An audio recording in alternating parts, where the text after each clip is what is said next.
hvað er að frétta hér? Hvað þýðir þetta merki, tvípunktur? Jú, þetta þýðir deiling. En hvernig deili ég með almennum brotum? Jú, þetta væri margföldun, myndi ég bara margfalda hérna teljarna saman og nefnarna saman.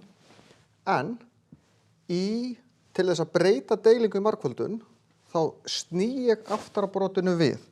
Nota í raun margföldunar hlutleysuna, það er að segja, það sem ég myndi margfalda með og fá þetta 1. Þannig að þá lítur þetta svona út.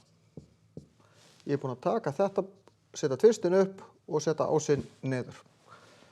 Þannig get ég núna bara margfaldað saman hérna 6/4, ég get deilt með 2 báðum megin og ég fæ út 3/2.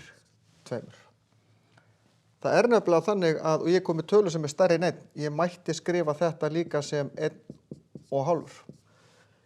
Því þegar við deilum með tölum sem eru lægri en 1 þá stækkar niðurstaðan. Þetta er nákvæmlega eins. Þetta þýðir líka deiling.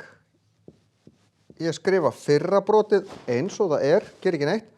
Sný seinna brotinu við, 3/2. Ég fæ 15/14 sem er líka það sama og 1 og 1/14. Hér eru bæði svörin rétt, nema það standi bara sérstaklega í einhverjum fyrirmælum, skiliði með blandinni tölu eða skiliði með óeiginlegu broti.